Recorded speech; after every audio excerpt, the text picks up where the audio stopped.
Assalamualaikum warahmatullahi wabarakatuh. How are you guys? I hope you are always in a good condition. My name is Marisa Izza Afkarina and my ID number is T2019-6169. I'm an undergraduate student and I'm in the 5th semester. I'm from English Education Department 4 and here I would like to tell you about the 6 steps in the process of research. So, the first one is identifying a research problem.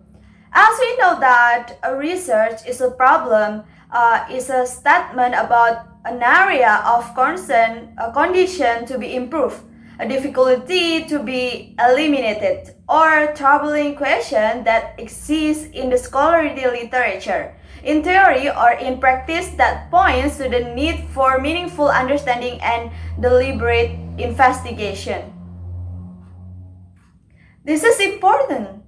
We can say that this is the key. Why? Because a research problem helps us formulate that sequence. Research problem also help us avoid unnecessary steps during the research. A research problem can help us identify each and every step of the research process, such as identifying a research problem, reviewing the literature, specifying a purpose for research, and so on. So, this is the reason why it is important. The needs, issues, or the controversies out of an education need expressed by teacher, schools, policymaker, or researchers, and we refer to them as a research problem. We will state them in introductory section of a research report and provide a rationale for their importance. In a formal sense, these problems are part of a larger written section called Statement for Problems. And this section includes the topic, the problem, a justification for the problem, and the importance of studying it for the specific audience, such as teacher, administrator, or researchers. In the research, we will need to identify and justify the research problem that we are studying, and we can find it in the background. The second one is reviewing the literature. After find the issue or the problem, we have to find the previous literature and related literature that the terms are relevant. It will help us to do analysis. Reviewing the literature means locating summaries, books, journal, and extended publication of a topic. Selectively choose which literature to include in our review, and then summarizing the literature in a written report. Reviewing the literature is an important step in the research process. The skill required for reviewing the literature develop over time with practice, read, and a lot of from various literacy. We can learn how to locate journal articles and books in an academic library.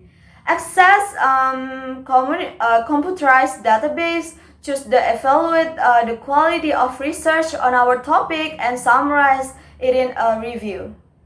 Library resources can be overwhelming, so having strategies for searching and literature and writing the review is important. The third one is specifying a purpose for research. It is purpose of research. In the international study or research, it is related to the problem of research. The purpose for research consists of identifying the major intent or object for a study and narrowing it into specific research question or hypothesis. The purpose statement contains the major focus of the study, the participants in the study, and the location or site of the inquiry. This purpose statement is then narrowed to research question or predictions that we plan to answer in our research study. And if our research problem covers a broad topic of concern, we need to focus. It is so that we can study it. A focused restatement of the problem, it is the purpose statement. This statement conveys the overall objective or intent of our research.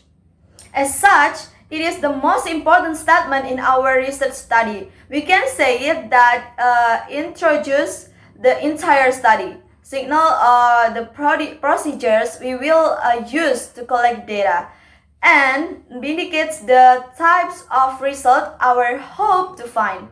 The point is will to write in a good purpose statement and the research question for our study. And the fourth one is collecting data. When we find the purpose, we use some techniques in collecting data, such as observation, document review, and etc. Collecting data means identifying and selecting individuals for a study, obtaining their permission to study, and gathering information by asking people questions or observing their behaviors. Of paramount concern in this process is the need to obtain accurate data from individuals and places. This step will produce words such as responses, opinion, quotes, and so on.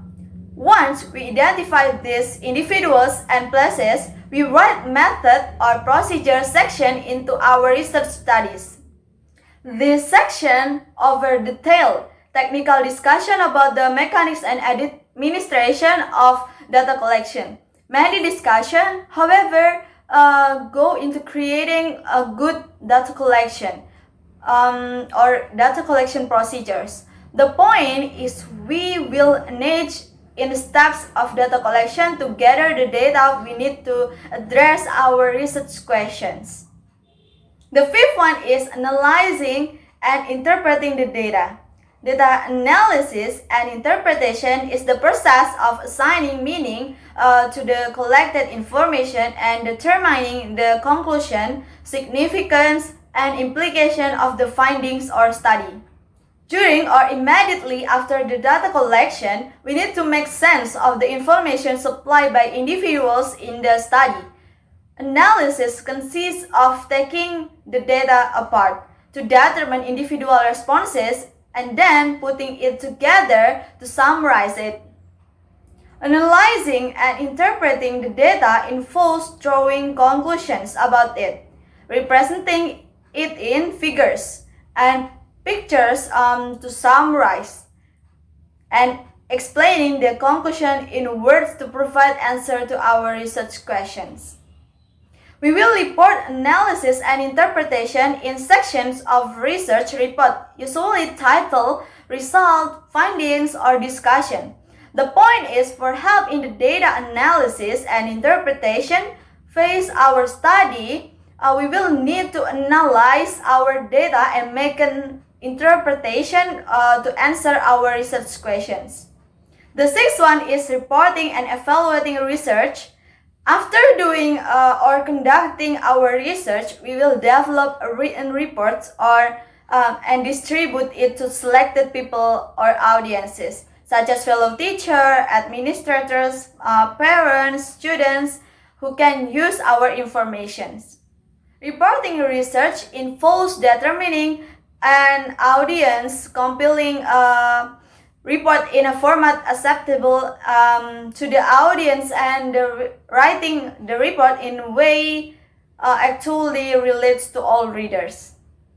Audiences for research will vary from academic researchers who contribute and read journal articles to faculty advisors and committees, reviewing master theses and dissertation, to personnel in education institution and schools seeking timely research reports on topics.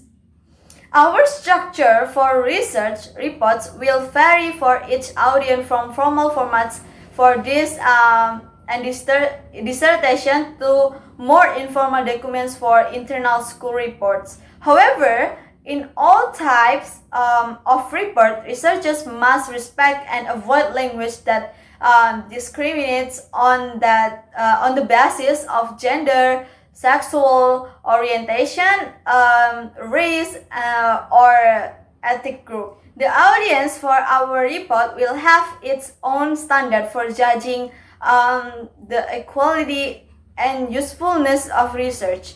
Evaluating research involves assessing to the quality of study using standards developed by individuals in education. Unfortunately, there are no strict standards for evaluating educational research in the academic research community, in the school, or etc. However, we need some way to determine the quality of research, especially published research or reports presented to an audience of practitioners. The point is, we will need to organize and report our research in a way suitable for different audiences. So, I think that's enough from me. I'm so sorry I've done anything wrong. I hope it will be useful. And the last I say, wassalamualaikum warahmatullahi wabarakatuh.